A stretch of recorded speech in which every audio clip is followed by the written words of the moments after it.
ketemu di Offside Duo episode malam Jumat Kliwon. Anjir, opening yang sangat malas sangat terjadi. Dan kemarin gue udah posting menang ketawa lebar, kalah gue diketawain sebelah gue, dan sebelah gue langsung ada di sini. Ada Coach Yasin, silakan Coach. Orang tanya gue, Coach lu pilih mana? Gue sih sama nggak masalah dengan Spurs yang juara. Kenapa? Karena kan trofinya kagak ada. Iya. Nyaris nggak ada lah puluhan tahun yang lalu. Jadi biarin lah kasih satu trofi. Ya soalnya nggak ada fansnya juga. Nggak ada fansnya juga. Yang bakal ngebanter-banter lu nggak Iya. ada kan. Dan fansnya MU kan banyak yang sotoy ya. Udah IQ 78 sotoy. Udah biar masuk gua dah semua. Lemes gue, males banget nih tapping termales. Ini mungkin tapping termales yang pernah gue jalani selama gue offset 2 ya. Karena gue udah habis padel sama dia kan malam. Biasa tuh gue males tuh nobar-nobar. Tapi kemarin sama gue pengen nobar kan. Nobar ah. Anjing kalah lagi. Dia nelfon lagi anjing. Gue baru lihat tuh. Gue yang minta. Nelfon gue jam berapa nih? Itu Pas halftime ya? Pas kebobolan ya? Iya. Pas kebobolan dia nelfon gue gak lihat tuh, bukan gak ngangkat. Karena gue nyiapin handphone tuh kamera buat nyari momentum gol kan. Kok gol-golnya kagak ada, malah kebobolan si anjing Brennan Johnson itu kan. Terus udah tuh gue pulang. Ya lo tau lah kalau habis kalah gitu gak bisa tidur anjir. Gue baru tidur jam 6:30 pagi. Bangun jam 8.15. Gue Arsenal sama Barca kalah santai aja. Ya beda coach. Masalahnya lo gak peringkat 17. 16 dong. Ya 16. Dan itu masih bisa lebih parah lagi akhir pekan ini. Masih ada satu game lagi yang bisa dia kalah lagi coach. Dan masalahnya gak punya duit buat bangun squad, itu yang gue khawatirkan. Itu selalu yang bilang, ini bukan masalah pialanya. Iya, benar. Masalah Champions League-nya. Iya, itu masalah duitnya sih yang gue, bukan masalah piala menang kalahnya. Lebih ke gimana musim depan dia bisa survive kalau gak ada duitnya gini kan. Dan gue baca harus cicil pembayaran pemain ya. Iya. 40 juta, Iya. 50 juta. Sama akhirnya kan gue yang terbaru tuh Bruno. Bahkan dia bilang kalau emang mau ngejual gue, silahkan buat nge-cashin, buat butuh uang cash. Karena kan emang ada isu-isu Arab mau beli di atas 100 jutaan kan. Ya kalau Madrid mungkin beli di bawah 100 juta. Tapi 80-an lah. kalau Arab mungkin bisa di atas 100 juta. Ya artinya pemain-pemain ini kayaknya tahu diri. Kayak Luke Shaw juga, walaupun menurut gue Luke Shaw juga mainnya Katro. kayak biasa-biasa kayak orang fan football. Tapi dia bilang ya ini pemain-pemain harus tanggung jawab semuanya, bukan salah pelatih. Dan dia bilang 100% dukung pelatih. Dan memang kesalahan ada di pemain. Waktu Ten Hag juga gitu. Semua dukung Ten Hag. Tapi Iya sih. Ini gue bingung sih. Gue udah bingung nih. Tapi kalau secara permainan ya coach. Ini untuk pertama kalinya gue mengkritik Amorim coach. Karena secara permainan somehow gue melihat 3. MU sering main kayak gini men. Iya cuman Amburadul. biasanya. Karena kan kalau lo lihat lawan yang agak tim yang ngelawan kayak lawan tim Ya Spanyol gitu. agak bagus. Mereka ngasih space yang cukup besar buat MU kan. Nah kemarin Spurs benar main di belakang parkir bis kan. Kemarin MU yang kasih space besar buat. Iya makanya, dan itu pun peluangnya gak ada. Gue sering lihat MU main kayak gini. Jadi yang jadi masalah itu masalah organisasi. Kan gue selalu bilang 3-4-3 itu sulit. Iya. Karena timing untuk menutup ruang dan lu harus punya apa ya, fisik, intensitas, speed kuat untuk transisi. Dan itu pemain sering failed di situ. Iya. Cuman kalau lu tanya apakah Spurs layak juara? Enggak juga. Enggak, emang mainnya jelek. Enggak juga. Jadi di sini sebuah contoh bahwa juara atau tidak itu tergantung momentum. Iya. Lu bisa manfaatkan atau enggak. Iya. Peluang MU jauh lebih banyak daripada Spurs. Iya. Dari sisi permainan, salah satu final yang paling buruk yang gue pernah tonton. Iya sih, gue juga setuju sih. Bener-bener, jujur waktu gue bilang, rank 16-17 lu gak bisa berharap banyak. Tapi somehow gue berharap semoga Spurs main bagus, semoga MU main bagus, biar at least ada tontonan lah. Karena gue pikir Spurs juga mainnya akan tinggi kan. Iya, ternyata gak juga. Gila mainnya gak ada tinggi-tingginya gitu. Gak ada tinggi-tingginya. Karena emang kayaknya udah ngincer trofi banget nih. Apapun whatever it takes gitu. Iya, dan ya ini dari awal sampai akhir itu otot doang. Iya. Dua-dua tim walaupun ada berapa kembali lagi momentum yang untuk gue luar biasa, yaitu save-nya dari Van de Ven Ya. sama golnya. Itu Boleh. gol ya, lu bisa salahkan Onana, tapi Tai itu lah. kalau gue bilang tuh suwe aja. Iya, Kena iya. tangannya Luke Shaw, Iya, karena Luxio dulu. terus si Johnson dapat Narik. dengan ujung kakinya. Iya, Onana pas nggak dapat. Tapi Onana kan emang udah tangan pendek. udah berkali-kali gue bilang. Udah bertahun-tahun bukan berkali-kali. Gue udah nggak bisa, gue udah nggak punya kesabaran sama Onana sih Udah. Lu nggak bisa apa namanya? Ini goblok nih kipernya asli deh. Bukan goblok. Dia lakukan berapa save juga. Iya, standar save-nya. Iya, I mean dalam satu musim MU kan dia sering menyelamatkan juga gitu. Tapi lebih banyak menurut gue lebih banyak blunder-blunder kritisnya kesalahan sih lah, ya kan. bukan blunder, lebih kesalahan. Kesalahan Ya, karena kritis. lengannya pendek. Udah, gue selalu bilang gue mendingan ngambil kiper mediocre yang biasa-biasa aja daripada ngambil yang begini-begini loh. Tapi ya gue kemarin melihat ini, makanya tadi gue bilang ini salah satu permainan yang paling gue kritik. Ini baru pertama kali gue kritik buat Amorim, bukan berarti gue menyalahkan Amorim ya, tapi memang MU selalu ke-expose permainannya ketika lawan tim yang sit deep di belakang, main deep defense di belakang, ya membuat dia nggak bisa punya space itu. Apalagi dia mainnya kemarin babak pertama menurut gue nggak cocok dengan game mainnya Amorim karena nggak punya pemain ya Ahmad Diallo doang yang punya karakter winger ya. Tapi Mason Mount tuh menurut gue nggak bisa ada di situ karena dia nggak punya kecepatan, dia nggak bisa main one two sama Højlund, nggak ada chemistry-nya. Dan Ahmad Diallo menurut lo mainnya bagus nggak coach? Menurut gue hilang Hilang juga kan. Ya mungkin ada 1-2 momentum tapi udah gitu dalam involvement of the game-nya. Justru nggak Garnacho jadi super sub lebih bagus. Iya. Ya. Makanya itu kan akhirnya ada polemik adanya yang nge-tweet dan segala macam kan. Nah itu makanya itu agak lebay sih lu sebagai super sub satu match lu juga nggak pernah lihat dia main jelek apa. Nah itu yang gue bilang, makanya orang sering menyalahkan Garnacho dan mengkritik Garnacho, tapi kalau untuk gaya main Amorim menurut gue selama ini yang paling kelihatan punya kecepatan untuk transisi cepat itu ya Garnacho Ya. gitu. Walaupun terlepas dia Ahmad pas-pasan juga ya. bisa lah. Ahmad bisa ya. Cuman Ahmad itu juga kecenderungannya kalau dia udah nggak kelihatan tuh benar-benar nggak kelihatan sama sekali. Kalau Garnacho tuh kalau nggak efektif, tapi minimal dia masih ada kerja keras itu kelihatan. Nah kemarin sekali lagi gue nggak bilang Garnacho bagus, cuman ya inilah polemiknya kalau ketika lo masang pemain kayak inverted kayak si Mason Mount sama Garnacho, itu pasti kekurangannya adalah ya lo nggak punya speed ketika lo butuh transisi dan momentum buat counter attack. Ya. Tapi lagi-lagi Højlund parah sih menurut gue nih udah. Nah, emang kualitasnya kalau gini, kalau lu main 3-4-3-nya Amorim, lu nggak bisa 1-2 pemain itu nggak bisa ngikutin. Dan di MU itu 6 pemain nggak bisa ngikutin. Ngerti nggak? Iya. Makanya amburadul. Lihat gue bilang, kenapa gue nggak mau ngejudge Amorim? Ini sistem bisa berjalan kalau dia dikasih pemain yang cocok. Dan squadnya MU itu dibangun untuk 4-3-3. Iya. Dibeli untuk 4-3-3, bukan 3-4-3. Jadi gue nggak tahu siapa yang luar salahin. Apa kalau salahin Amorim karena Amorim nggak mau rubah, atau lu salahin manajemen nggak kasih pemain yang Amorim inginkan? Ya nggak tahu juga. Karena dia di bulan Januari komplain kan, nggak dapat pemain kan. Iya. Ya memang itu udah kayak ayam sama telur kan. Karena memang tadi yang coach cuma bilang, emang ini sebenarnya setnya udah dibangun buat 4-3-3 atau 4-2-3-1 atau 4-2-1-3 gitu kan. Yang bahkan ketika si iShot masih ada, yang dia kan emang dia pengen perpanjang Ten Hag kan. Dan waktu Ten Hag dipecat sebenarnya pelatih yang disarankan awalnya itu adalah pelatih-pelatih dengan karakter 4 back semua gitu kan. Gue gak ngerti juga kenapa Amorim yang diambil. Iya makanya kayak si Eddie Howe, Thomas Frank, sampai Southgate. Ya banyak lah. Pokoknya 4 back semua. Gue lupa deh akhirnya siapa yang memunculkan nama Amorim, dan akhirnya ya mau gak mau ketika lo memaksa Amorim atau mau ngambil inisiatif untuk ngambil Amorim, ya lo harus ngambil dengan visinya 3-4-3 itu yang memang dia nggak mau ngerubah coach. Dia karena nggak mau ngerubah ya. Bahkan di after match kemarin dia bilang ya kalian harus ngasih ngasih keyakinan buat gua kalau memang kalian masih percaya buat gua, karena ini emang sistem yang untuk dibangun untuk long term plan gitu, bukan yang memang jangka pendek. Masalahnya lagi-lagi long term plan di MU tuh nggak bisa. Bukan di MU aja, di semua klub besar nggak ada long term plan. Susah gitu.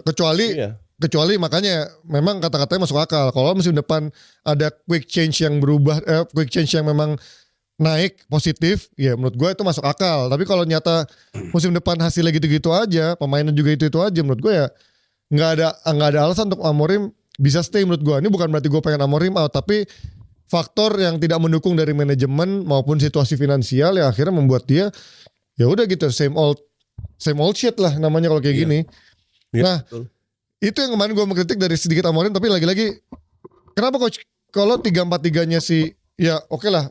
Mungkin 3-5-2 sama 3-4-3 sedikit berbeda, tapi kan kalau lihat Inter siapa lagi ya tim yang 3-4-3 si Xabi Alonso gitu kan. Banyak Conte Iya. dengan Dia kalau lihat bedanya mereka ini sama Amorim tengah. iya tengahnya hilang. Conte si Inzaghi tengahnya solid. Nah, ini mau kayak gue pengen ngomong nih. Tengahnya Amorim parah ya menurut gue. parah. Dia benar-benar dia nge-stretch semua gitu. Gue itu bilang sama bukan member kemarin gue free. Bilang sama penonton gue bilang kalian coba lihat Stretch banget ya. yang pemain yang tidak pegang bola. Tengahnya itu kosong melompong. Iya. Berkali-kali ini karena Spurs tolol aja nggak bisa memanfaatkan. Iya, itu kalau timnya yang Ya, jago karena keluar itu. serangan ditekankan di sayap. Iya, dan dia benar-benar semuanya Dikit-dikit ngelebar. sayap, dikit-dikit sayap, ya. Dan cara dia untuk memutar kalau misalkan dia mau ganti variasi, dia lewat belakang, ke atas, ke sayap lagi gitu Ya, kan. Bukan ya. lewat tengah gitu Ya, kan. zero lewat. Jadi nggak ada variasi Nggak lewat ada tengah. kombinasi, nggak ada variasi, nothing. Anjing nih gue bilang, wah ini template banget Main nih. kayak apa ya begini? Iya. Itu makanya gue pengen kritik dari Amorim. Tapi itu berarti emang skemanya Amorim kan? Apa bukan pemain? Menurut lo pemain yang nggak bisa Gue nggak ngikutin? tahu. Gue bilang sih 50-50 ya. Karena kayaknya kalau gue lihat di Sporting itu bisa menurut gue lewat tengah, Iya. pindah gitu kan. Walaupun 3-4-3 Iya ya. kan? Gue ngerti apakah Casemiro nggak bisa. Kalau lu main dengan mau samakan Sporting dengan MU ini, dua pemain tengah itu tiga lah, which is Bruno sama Casemiro. Iya Bruno Casemiro. Tapi mereka Bruno itu kayak free roll aja, Casemiro juga ibarat free roll. Itulah membuat lini tengahnya. Ya, kalau gue harus salahkan ya dua pemain itu. Iya menurut gue emang di perannya skemanya Amorim ini dua orang di tengah itu emang penting. paling penting sih memang ya. Lu lihat salah satu, gue lupa namanya pemain tengah itu nyaris nggak gerak. Itu benar-benar adaptasi kalau ada yang ke depan atau apa. Iya, Jadi iya. selalu ada pemain di tengah. Ini Bruno, MU kagak ada, nol. Iya makanya gue kemarin bilang kalau lu suka bilang Inter template, tapi Inter template itu berjalan. Berjalan, betul. Nah ini MU template-nya sampah gitu, nggak berjalan. Dia nggak ada. Dan itu template untuk gue. Iya. Lu udah tahu Dumfries lari kemana. Iya. Lu udah tahu Lautaro lari kemana. Zamannya si Lukaku di sana. Iya. Lukaku lari langsung ke sayap, turun ke bawah, Lautaro masuk, wingernya masuk. Sama. Template tapi berjalan. Betul. Karena lini tengahnya padat. Nah sama ini akurasi passingnya sama off the ball-nya jalan semua. Ini sayapnya bisa 3 orang, 3-3 sayap, tangannya kosong. Gila gue nggak habis pikir lo kalau lihat Gue juga kemarin habis pikir gitu. skemanya MU nih benar-benar nge-stretch jadi kayak apa ya prisma gitu, dua di tengah tapi duanya juga agak jauh gapnya. Terus semuanya di pinggir gini loh. Iya. Gimana lo mau nembus kepungan tengah di pemain putih itu gitu kan? Itulah kenapa MU berada di rank 16 dan hampir 17. Karena bukan kebetulan kan. Iya. Dan kemarin gue lebih ngelihat benar-benar kemarin ya karena Spurs kemarin benar-benar menurut gue disiplin ya. Benar-benar disiplin. Iya, disiplin. Benar-benar di belakang setengah lapangan. Defense-nya disiplin, defense-nya cukup bagus. Ditambah Vicario yang lumayan bagus, Iya, Vicario kemarin. beberapa save lah. Itu bedanya MU sama Iya. Spurs kemarin ya. Cuman serangannya juga bapuk Spurs ini. Iya. Jadi itu yang makanya gue bilang ini yang akhirnya gue mengkritik Amorim dari cara mainnya dia. Gue nggak tahu lagi-lagi apakah memang pemainnya nggak bisa bermain one touch pass yang memang membuat sistem berjalan transisi cepat. Gini. Gue mantan pelatih. Gue mengalami berapa match yang buruk.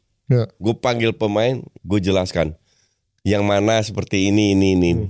2-3 kali main buruk, it happens. Ya. Tapi ini Whole season di liga ya. 30 Balik di final. 36 kali lah kasarnya. Lu main hancur.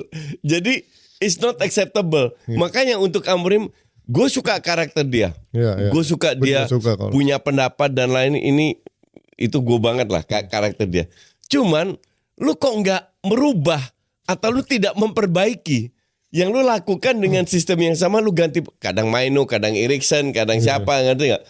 Dan itu nggak berjalan sama sekali. Kan ya di situ pelatih yang salah. Iya, Iya kan? Iya. Makanya dari itu ada dua sisi. Di satu sisi gue secara non tactical gue suka Amorim, tapi secara tactical ya gue bukan fans 3-4-3. Itu dah dimanapun gue lihat tim yang 3-4-3 untuk gue itu nggak banget. Iya. Ya bener, emang ini menurut gue skema yang susah untuk dijalani, makanya gue masih mending 3-5-2. Ya karena tengahnya lebih padat kan. Ya. Ini lebih kebuka lagi 3-4-3. Dan memang gue juga tadi setuju. Udah 3-4-3 wide pula. Iya. Tenggelam lu di tengah. Gue gak ngerti. Gue paling benci. Gue ya kalau main bola ya, gue paling benci main sama tim yang kagak mau main rapet. Nah itu loh menurut gue. Ini lo wide gampang banget menurut gue. Gampang banget bolanya tuh hilang. Kalau emang lo gak punya skill ya. Dan menurut gue MU banyak yang kemarin gak punya skill gitu. Ujung-ujungnya back pass lagi. Back pass lewat back. Gak usah jauh-jauh. Fun football kita main 4-4-2 terus kan. Iya kan. Tapi yang tengah winger kan justru masuk ke dalam. Iya. Yang ini buat wingback. Gue taruh yang cepet-cepet di wingback. Biar tengahnya kita pegang bola kan. Ya sering juga kita main 3 back anjir. Ya itu sengaja gue. Biar ngerjain lu. Mati gue anjing jadi tinggi. Tapi itu aja menurut gue masih. Tengahnya kita tetap pegang bola. Masih tetap minta untuk rapat gitu ketika lo defense maupun nyerang. Ketika lo udah di setengah lapangan ujung baru lo ngelebar nggak apa-apa. Ini masih levelnya fun football aja masih bisa gue atur gitu loh. Iya. Kalau kayak begini. Nah ini gue nggak ngerti makanya pemahaman level taktiknya apakah dari pemainnya emang nggak ngerti, apa memang si Amorimnya terlalu idealis dengan taktikalnya dia, apa sampai dia nggak melihat pemainnya nggak punya kapasitas itu apa? Ini yang gue pertanyakan juga karena udah 36 match lu main kayak begini. Kayak kalau lu 1, 2, 3 match gue masih paham. Jadi nggak berubah gitu. Mungkin yang gue nonton lawan City kalau nggak salah, itu defense blocknya itu keren banget. Itu rapet di tengah, iya kan? Tapi habis itu hilang lagi. Iya, nggak ada konsistensinya kan gitu. Dan gue setuju sih, memang gue juga selalu bilang dari awal Amorim datang, kunci di skemanya Sporting dan Amorim itu adalah 2 di tengah. Dan menurut gue 2 di tengah ini nggak pernah konsisten. Dan gue kemarin nggak setuju Casemiro main utama sih. Casemiro nggak pernah Casemiro sama Ten Hag udah 5 pertandingan terakhir menurut gue Casemiro bagus. Tapi dia nggak bisa menjalani 90 menit dan menjalani sebagai starter menurut gue nggak bisa. Dan dia nggak bisa, gue bilang dia nggak cocok main dengan 3-4-3. Iya. Gue juga setuju sih. Makanya kemarin gue prefer, ya kalaupun kemarin ada Casemiro, menurut gue harusnya ada Ugarte di sana yang punya karakter buat ngedabelin. Mending Ugarte. Nah sama Brunonya mendingan sekalian di tempatnya Mount gitu. Masih mending Ugarte. Kemarin menurut gue itu gue bilang sama coach, gue mau bilang juga ketika lo masukin Casemiro yang sebenarnya udah gak punya mobilitas tinggi, ditambah Bruno yang juga posisinya udah kayak free roll, itu meninggalkan gap yang hole yang sangat besar. Dan akhirnya itu akhirnya lo lihat skemanya Amorim ternyata seboblok ini ketika lo gak punya pemain yang memang bisa mengerti sistemnya. Tau lah. Gue udah kesel banget nih. Tapi ya di samping itu ya gue langsung posting. Masih banyak fans yang Arsenal 0 trofi. Lu mau menang. Gue udah gak bisa. Lu mau menang Champions League pun rank 16 itu hina banget untuk klub lu. Udah gitu aja. Enggak lah, kalau menang Champions League emang enggak lah. Tetap rank 16 tetap tapi hina. Kalau ini menurut gue udah jelas-jelas sudah disgrace sih. Gue kaget sih kalau ada fans yang masih bisa. Gue bilang klub level MU rank 16 mungkin 17 itu enggak, is not acceptable itu. Iya, tapi kan dari realitanya ya begitu. Cuman kalau lu masih dapat juara Champions League, lu masih bisa ada power of untuk ngebanter orang gitu. Karena Champions League kan the highest level kastanya kan. Rank 16. Tapi kalau ini lu udah gak juara, lu 16. Piala Ciki. Iya 16. Udah gitu 16 juga dan lu gak punya duit buat musim depan. Itu ekstra hina itu. Wah ini beneran musim. Makanya gue bilang, lu lupakan piala-piala lu itu gak akan kembali lagi. Lu lupakan eranya Ferguson gak akan kembali lagi. Satu-satunya solusi untuk bisa mengangkat MU dalam waktu dekat ke top papan atas, jual ke Arab. Itu aja. Iya itu sih. Gue juga sempet itu aja. Sheikh Jassim sih gue ngarep banget sih. Iya itu aja. Ini Glazer, aduh gila. Parah sih ini menurut gue. Bisa aja kalau nggak ada duit, nggak ada kemana-mana, tahun depan di rank kayak begini lagi, dijual. Karena emang isunya kan Radcliffe pengen ngelepas juga kan kepemilikan sahamnya. Tapi kalau dia cuma ngelepas punya dia, ya nggak ada guna. Jassim juga nggak mau kan, karena minoritas kan. Ya ini gue nggak ngerti sih, udah dia efisiensi dari semua karyawan dikurangin.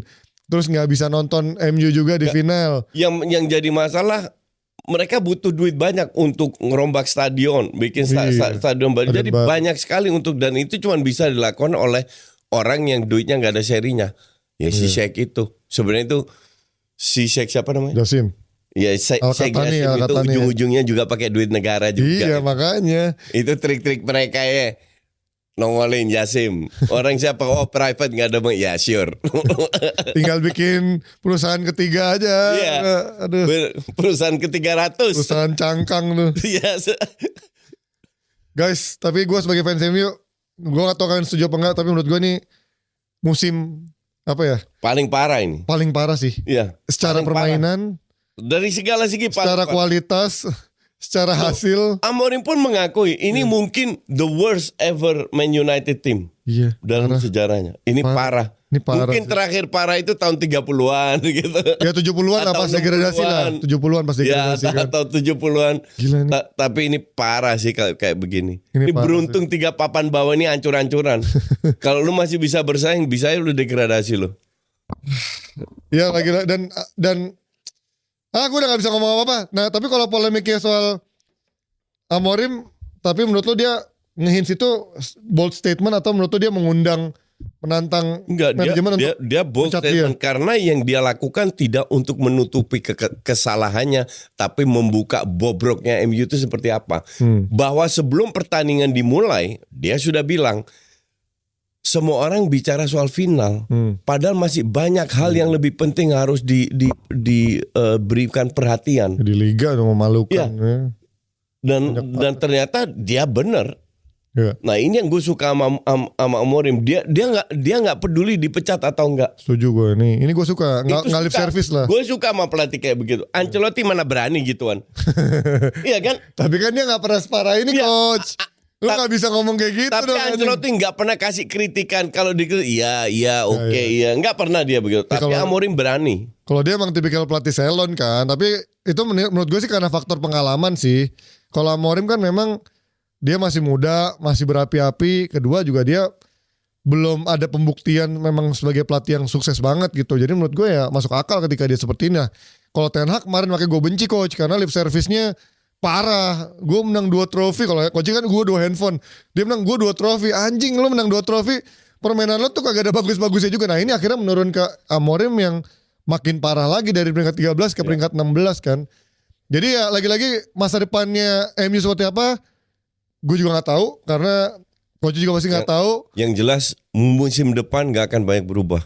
Tinggal berharap pemain-pemain ini pada laku dijual gitu ya. Iya.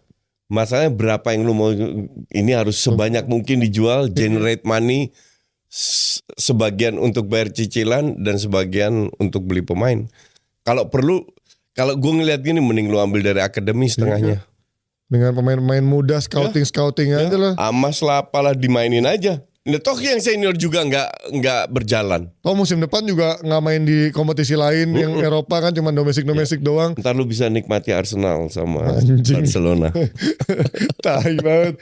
Tapi kalau lo ngomongin soal pemain-pemain, Bruno menurut lo akhirnya dengan kondisi gini masuk akal kan kalau dilepas? Sangat. Terlepas dia ngegendong banget. Sangat masuk Atau akal. menurut lo ya nggak bisa? Gue kan jadi MU gue jual, apalagi dengan cepet lebih. Iya kalau duitnya segitu di Ya. atas cepet, For sure jual. karena memang faktor duitnya sikonnya penting kan. Ya, Rashford lo pengen stay kan mana? enggak jual. Jual juga Kalau sekalian. ada value-nya Rashford, Anthony, Lindelof, Maguire, Luke Shaw itu jual semua. Dalot, Eriksen, Dalot, Casemiro ke Arab. bahkan Garnacho kalau ada yang Iya, mau beli 60-70 jual. Gue juga even Garnacho, Maino, kalau emang Maino, iya. kalau di atas 50-60 ya jual menurut gue. Iya, betul. Karena Di ya atas 50 jual. dengan skemanya Amorim soal itu gue gak melihat Maino bisa cocok dengan Mending skemanya Amorim. bongkar total kayak Chelsea lah. Iya itu 50. Bener kayak Chelsea, Tiga- buang semua, beli. Cuman yang jadi masalah dengan Chelsea kan pembelian pemainnya terlalu standar semua. Iya. Sebenarnya kalau Chelsea nggak beli 20 pemain, beli 13 pemain aja, kan bisa dapat 3 bintang. Iya, Iya kan? iya, Kan iya. sekarang standar banget semua. Iya. Tapi minimal dari 50 pemain itu akhirnya pelan-pelan pelatih bisa dapat satu-satu gitu Iya, ya. Puzzle-puzzle iya, tinggal nanti nyari yang kurang-kurangnya gitu, ada progresnya. Iya. Nah ini yang pengen gue tahu dari Amorim musim depan nih. Kalau dia memang ternyata melakukan ekstrim yang seperti ini, pemain-pemain dijualin semua, nyari pemain-pemain muda ataupun dari Portugal, siapa pemain-pemain yang bakal diambil dan ya progresnya seperti apa ke depannya. Karena itu lagi-lagi kalau semusim gak berjalan bahkan di papan bawah juga ya menurut gue sih ya susah gue melihat buat Amorim meneruskan masa depannya. Karena minimal untuk dia untuk menunjukkan bukti kepada fans dan juga manajemen filosofinya itu bisa berjalan dan akan membaik ya minimal dengan hasil yang dengan membaik juga grafiknya. Mungkin gak papan atas dulu. Iya. Pasti enggak. Papan besar. Tapi at least besar. lu bisa rank 78 itu udah Iya, sebuah progres. buat gue itu dulu. Conference League atau peringkat 8. Artinya musim depan masih bisa gue bully-bully nanti fans MU. Goblok. Dan penderitaan ini belum selesai sekali lagi guys. Karena di akhir pekan ini masih akan ada MU ketemu Aston Villa yang juga lagi ngincer tiket Liga Champions. Jadi belum berakhir. Gue live MU. Anjing. Lo masih belum puas ngebully MU. Aston Villa. Dan penderitaan gue belum berakhir juga. Karena akhir pekan ini akan ada laga menentukan ya. Dari Serie A, Inter lawan siapa Cagliari? Inter lawan Como. Tandang. Sama Napoli home lawan Cagliari. Tadi gue sempat lihat video juga memberikan postingan yang sama analisa gue di episode sebelumnya. Cagliari ini sebenarnya punya cara main yang mirip-mirip dengan transisinya Inter yang bisa membuat Napoli ke expose. Tapi sekali lagi secara kualitas emang jelek. Makanya dia ada peringkat ke-12 atau 14 kan. Gue rasa gak dilepas. Tapi ya ini bermain di kandang. Napoli tinggal butuh satu kemenangan lagi. One push aja sih menurut gue kecil. Dan Cagliari nothing tulus. Mau kalah 1000-0 juga gak dapat apa-apa. Iya makanya beda cerita sama kayak yang minggu lalu kan. Lazio masih ketemu Inter. Lazio masih nge-push ke atas. Parma tapi kemarin minggu lalu mainnya ngegas juga lawan Napoli. Ya kan? Ya itu lebih ke sportivitas. Karena pelatihnya Cifu, mantan pemain Inter. Mungkin. Ini akan sangat menyedihkan. Tapi kita akan preview juga minggu depan yang Liga Champions-nya. Karena ini juga menurut gua akan jadi penentu ketika besok hasilnya seperti apa. Inter akan memandang final seperti apa. Final, yang terakhir paling sedikit coach, update transfer Florian Wirtz ini katanya mau diincar Xabi Alonso ke Real Madrid tapi dia justru kayaknya punya German pride, pengennya ujung-ujungnya ke Munchen. Pemain Jerman kan mayoritas gitu. Ujungnya semua ke Munchen, enggak dari Dortmund, dari Leverkusen, dari mana aja lah. Pokoknya ujungnya ke Munchen. Tapi dia kalau ke Munchen posisinya gue nggak ngerti. Lu lihat aja berapa pemain dari timnas Jerman yang main di luar, bisa dihitung. Iya. Sisanya main rata-rata di Munchen sama di klub lain. Dan gak banyak yang sukses ya main-main yang di luar Jerman ya rata-rata. Ya paling Toni Kroos doang tuh kemarin. Kroos doang yang bener-bener sukses akhir-akhir ini. Gundogan. Havertz enggak. Gundogan lah sukses. Gundogan sama Kroos. Iya kiper-kipernya juga Neuer, Ter Stegen lah. Ter Stegen cadangan. Neuer di kandang Ter Stegen kan cadangannya Neuer. Iya, siapa lagi? Musiala nggak mau ke mana, ujungnya ke di situ-situ juga. Dan gue sedikit mau tanya pendapat lo lihat gak kemarin yang terakhir laga terakhir Liverpool yang kemarin apa ya terakhir ya? Brighton ya, yang akhirnya si ke pinggir supporter yang si Trent terus ya gesturnya tuh kayak mereka nggak peduli sama tren mau laga perpisahannya gitu menurut lo. Tapi gue baca timeline kan pro dan kontra. Ya lu nggak tahu rasanya jadi warlock Liverpool. Lu harus hargai apa yang sudah diberikan tren kepada Liverpool dan kontribusinya cukup besar.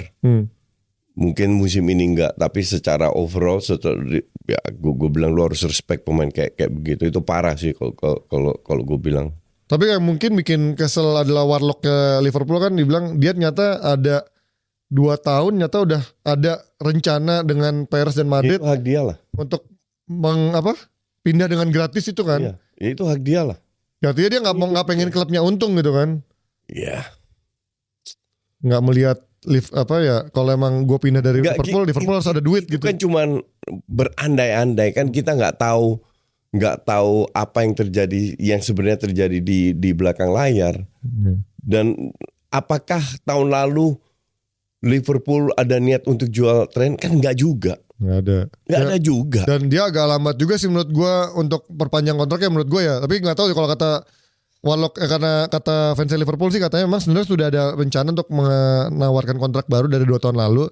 tapi kayak di stalling gitu loh sama Iya. trennya, katanya ada dugaan di balik itu Ya, still itu Dia kan udah cuman mulai masih dugaan. ada nego-nego sama Ya, Madrid. itu kan masih dugaan, tapi realitanya dia sudah memberikan banyak kepada. Tapi kemarin ada pelatih yang bilang kan, ini kayaknya akan menjadi Wenger ya, apa siapa ya, akan menjadi tren baru ke depannya buat pemain-pemain yang Ya iya. pindah secara gratisan Iya. seperti ini kan, kayak Mbappe. Dan itu dimanfaatkan sama Real Madrid. Iya, dan Madrid pinter ya. Madrid mau Euro juga kan, tapi gratis. Iya, iya. MU tolol beli 60 juta.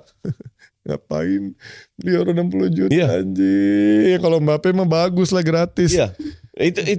Itulah hebatnya. Gue mah salut sama Madrid. Gue salut sama Madrid bisa punya strategi kayak begitu, dan toh mereka memanfaatkan nama besarnya kan. Iya. Dan itu berhasil. Ya itu dia, gue udah males panjang lebar. Kita akan update lagi pokoknya soal akhir liga, kemudian peluang Inter, review final Liga Champions, dan juga nanti ada transferan lah. Sama nanti kita fokus menuju persiapan timnas, karena kita juga akan live reaction tanggal 5 Juni. Jadi setelah Inter kita fokus timnas. Jadi kalau MU kalah, Inter hasilnya semoga bagus, habis itu fokus timnas. Oke, semoga hasilnya MU kalah, Inter kalah, 0 trofi. aduh, ini hari terburuk dalam sejarah siaran tappingan gue nih, males banget gue anjing. Nah oke, thank you Coach, thank you juga Outsider. Semua buat fans MU tetaplah semangat, jangan pernah menyerah, tetaplah menyerah. Oke, bye-bye semuanya.